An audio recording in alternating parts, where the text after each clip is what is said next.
O garoto pobre, que era insultado pelos meninos ricos de sua cidade por jogar futebol com os pés descalços, deu a volta por cima e se tornou o maior jogador de futebol de todos os tempos. O filme começa apresentando o próximo jogo da Copa do Mundo de 1958, a partida entre Brasil e a União Soviética. Uma enorme torcida pode ser vista torcendo durante o jogo. Ao mesmo tempo, a cena muda para o vestiário da seleção brasileira, onde tem o jogador mais jovem a jogar uma Copa do Mundo. Pelé é apresentado. Depois disso, a cena muda para 8 anos antes, onde podemos ver um grupo de crianças engraxando sapatos e desesperadas por jogar futebol por causa de suas condições de vida. As crianças não têm bola de futebol adequada para jogar, por isso roubam algumas roupas de seu bairro e as enfiam em meias para fazer uma bola de futebol improvisada. Logo, o grupo começa a brincar com a bola de futebol de fabricação própria, jogando-a de telhado em telhado sem deixá-la cair no chão. Depois, uma das crianças que estava jogando futebol, Dico, é repreendido por sua mãe por voltar para casa sujo. Na próxima cena, um grupo de homens, incluindo o pai de Dico, estão ouvindo um comentário de futebol sentado em um restaurante. É a final da Copa do Mundo de 1950 entre Brasil e Uruguai, e todo mundo está desejando que o Brasil ganhe o jogo. As crianças também podem ser vistas no telhado quebrado do restaurante tentando obter algumas informações do jogo que está em andamento, mas infelizmente o Brasil perde o jogo por 2-1. Como resultado, o pai de Dico cai em lágrimas. Vendo seu pai chorar, Dico promete que vai ganhar a Copa do Mundo para seu pai um dia.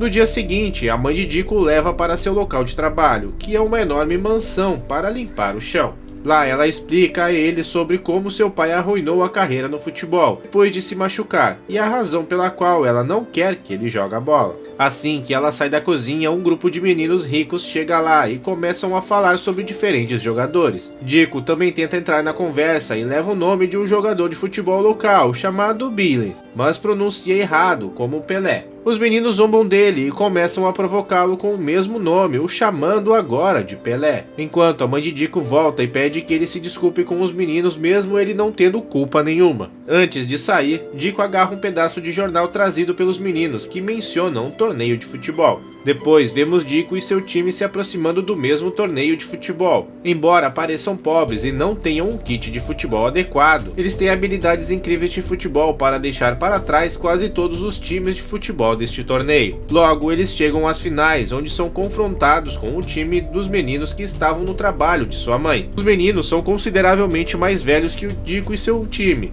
e também tem um kit de futebol adequado. O líder do grupo tira sarro do time de Dico, provocando-os pelo nome de meninos descalços, enquanto o time de Dico está jogando no torneio sem usar chuteiras. Depois de ouvir um insulto, sua equipe decide adquirir chuteiras para o próximo jogo a qualquer custo. Mais tarde, o time planeja roubar amendoins e vendê-lo para obter chuteiras de segunda mão, enquanto no ato são notados pelos vendedores que os perseguem, mas Dico e seus meninos conseguem escapar e chegarem até o mercado. Na próxima cena, enquanto o grupo está vendendo os amendoins ao público, o grupo de meninos finalistas chega lá e começa a insultá-los novamente. Dico fica muito bravo com seus insultos e bate no líder, resultando em uma briga entre os dois times. Em casa, a mãe de Dico confronta sobre os hematomas, aos quais ele responde que o seu professor lhe espancou. O pai de Dico intervém e menciona que ele irá conversar com o professor no dia seguinte.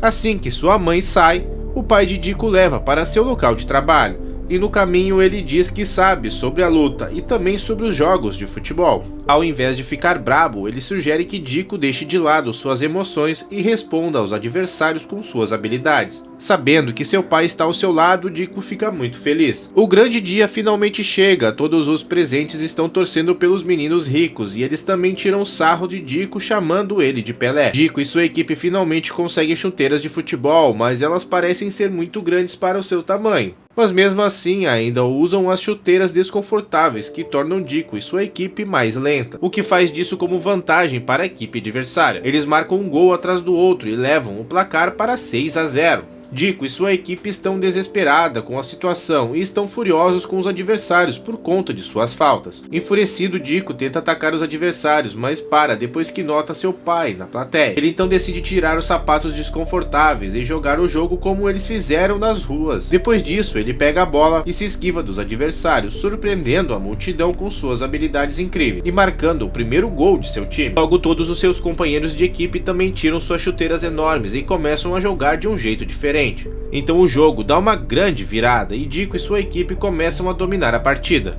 Todos os seus companheiros conseguiam driblar entre os adversários e marcar gols, empurrando o placar para 6-5. Infelizmente, Dico e seu time perdem o jogo, mas a multidão parecia impressionada com seu desempenho. Logo então, todos começam a cantar o nome de Pelé. Assim que o jogo acaba, eles avistam os homens de quem eles roubaram os amendoins. No outro dia, os homens o perseguem, fazendo os meninos correrem para a floresta. E um dos amigos de Pelé tropeça em um galho e ele cai no chão. Pelé volta para ajudá-lo e leva para um pequeno buraco no chão para se esconder. De repente começa a chover e ocorre um deslizamento. Isso enterra seu amigo e ele acaba morrendo. Pelé, perturbado, volta para sua casa e chora na frente de sua mãe, se culpando pela morte do amigo. No dia seguinte, o pai de Pelé o leva para seu local de trabalho, com o objetivo de distraí-lo da tragédia de seu amigo. Ele tenta animá-lo mostrando algumas de suas habilidades enquanto joga com os mangóis. Pelé o ignora por alguns dias, mas depois começa a se juntar a ele para praticar, com os mangas cortadas. Alguns anos depois, Pelé agora tem 15 anos. Sua mãe percebe que ele pratica com seu pai e finalmente decide chamar um olheiro de futebol chamado Valdemar de Brito para vê-lo jogar. Quando Pelé volta para casa, fica feliz em ver Valdemar dentro de sua casa, esperando por ele. Valdemar sugere que Pelé participe das provas do clube de futebol local. Na próxima cena, Pelé está treinando para o Santos, no time de futebol. Ele começa mal e tem dificuldades em se adaptar à técnica tradicional de jogar futebol. Desanimado com a forma como joga, Pelé decide voltar para casa. Enquanto está na estação de trem, Valdemar o atende e pergunta o motivo de sua volta. Pelé responde que sente como seu jeito de jogar futebol não é aceito na escola e o treinador não gosta dele. Valdemar explica que seu jeito de jogar futebol é considerado como um estilo de ginga, que foi usado na era da escravidão. Ele menciona que joga melhor no mesmo estilo, mas acrescenta que o estilo foi culpado pela derrota do Brasil na Copa do Mundo de 1950. Finalmente, ele sugere que o Pelé fique e prove ao mundo sobre o seu talento, ou voltará para casa como um covarde derrotado. Depois que Valdemar fala, Pelé pensa um pouco e decide ficar. No dia seguinte, enquanto joga uma partida, Pelé faz algumas ligações ruins e chateia a si mesmo e seu treinador. De repente, ele se lembra dele e de seu pai treinando com os mangas e percebe Valdemar torcendo por ele. Ele então decide jogar o jeito que sabe, que pega a bola, dribla com facilidade entre as pernas do adversário. Ele chuta a bola no ar e, como ele treinou com os mangas, e manda ela para a rede para fazer um golaço. O treinador fica chocado com a forma como Pelé marcou o gol e pede-lhe que faça novamente. Pelé marca novamente, surpreendendo todos os espectadores com a sua técnica de jogar futebol, e continua fazendo com outras equipes e começa a ir ganhando seu nome. Apesar de ser o jogador mais jovem da equipe, logo após a promoção de Pelé da equipe júnior para a equipe profissional, jogando partidas com as equipes de todo o país. Depois de sua viagem, ele faz uma visita surpresa em sua casa, trazendo alguns presentes para a família, incluindo um rádio para o seu pai. Eles decidem ouvir o anúncio da seleção brasileira para a Copa do Mundo de 58. Pelé não tem esperança de que ele possa ser selecionado para a seleção, porque ele é muito jovem ainda. Apesar disso, eles ouvem o anúncio e, para sua surpresa, Pelé foi convocado para a seleção. Durante a partida de Pelé com a seleção, seu pai diz para ele acreditar em si mesmo e a sua maneira de jogar futebol. Pelé sai e depois se encontra com seus companheiros de equipe, que parecem ser amigáveis, mas os repórteres presentes lá fazem graça do jeito brasileiro de jogar o novo estilo de gingar em um nível internacional. Depois disso, o técnico da seleção convoca Pelé para uma reunião e o adverte contra o seu estilo de gingar. No dia seguinte, Pelé tenta jogar da maneira tradicional europeia como o treinador sugeriu, mas acha difícil. Ele então decide tentar seu próprio caminho, mas acaba tropeçando e machuca seu joelho. No processo, o médico da equipe o examina e infelizmente confirma que a lesão pode descartá-lo da Copa do Mundo. À noite, Pelé liga para a mãe e informa sobre a sua lesão. Sua mãe fica chocada ao ouvir isso, mas ainda o incentiva a ter fé e se cuidar. A Copa do Mundo começa e a seleção brasileira consegue ganhar alguns jogos com os titulares, pois os jogos são muito agressivos e competitivos e vários jogadores da equipe acabam se machucando. Sem outra alternativa, e Pelé lesionado, mesmo assim é convidado para jogar pelo seu país. Pelé fica nervoso e dá algumas desculpas, mas seu treinador o obriga a jogar. Na próxima cena, Pelé junto com seu time entra em campo e com seu treinador lembrando de seguir o plano de jogar o futebol tradicional. Durante o jogo, Pelé joga como seu treinador sugeriu, e a seleção brasileira consegue vencer o jogo. O próximo jogo é contra a França, e a semifinal a seleção brasileira está atrás da França com 1-0 no placar. Após o primeiro tempo, durante o intervalo, Pelé olha ao redor do vestiário e percebe os feridos e jogadores cansados. Ele fica desanimado e se aproxima de um de seus companheiros para substituí-lo no segundo tempo. Mas seu companheiro de equipe se recusa, alegando que ele não está no estado mental adequado para jogar futebol. Ele ainda acrescenta que está farto da maneira tradicional europeia de jogar futebol e quer jogar o estilo de ginga como costumavam jogar na sua infância. Enfim, ele sugere que Pelé jogue o estilo ginga de futebol e ganhe a partida para eles. Depois que Pelé volta a jogar o jogo, e quando erra um passe, se lembra sobre seus companheiros sugerirem que ele jogasse driblando. Pelé então pega a bola e começa a driblar entre os jogadores com muita facilidade e perfeição. Todos ficam chocados, olhando a Pelé pulando sobre os jogadores para marcar um gol majestoso para sua equipe. Após o placar estar empatado, Pelé marca mais 2 gols para garantir a vitória para a seleção brasileira e garantir uma posição na final. A final é contra a Suécia e está se aproximando, e o treinador brasileiro convoca a equipe para a reunião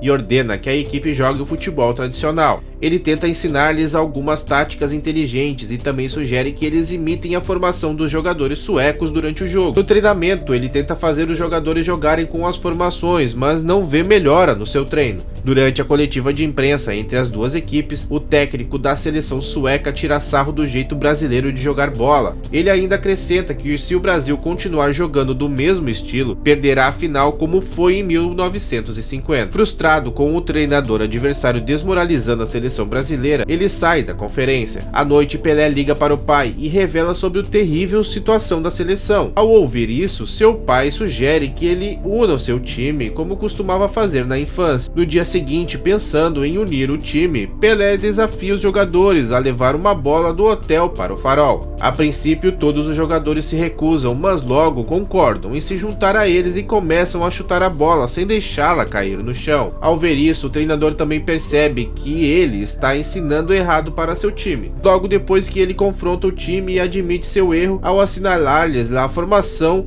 e outro estilo tradicional de jogo. Ele sugere ao time jogar bola no estilo de ginga nas finais e mostrar ao mundo o jeito brasileiro de jogar futebol. Ele incentiva ainda mais seu time a aproveitar o jogo e fazer aquele jogão incrível contra a Suécia na final. O grande dia da final chega e os dois times estão prontos para se enfrentarem. O apito inicial e o gol da seleção sueca dentro de 4 minutos de jogo deixa todos os torcedores brasileiros em choque, com os jogadores suecos girando em torno de Pelé, impedindo-o de pegar a bola.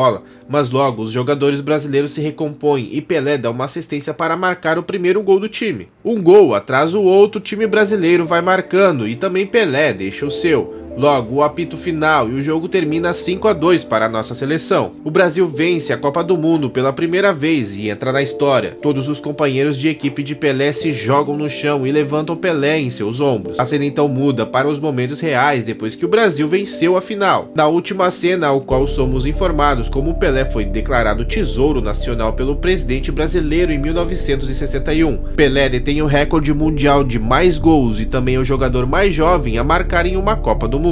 Ele também é o único jogador a ganhar 3 Copas do Mundo. Esse foi o resumo do filme Pelé, o nascimento de uma lenda. Se você curtiu, não esquece de curtir o vídeo, já salva ele, comenta muito, compartilha e não esquece de me seguir. Jimmy Filmes agradece e até a próxima, e você pode também estar ativando as notificações ali no meu perfil para quando eu postar o próximo vídeo você for informado.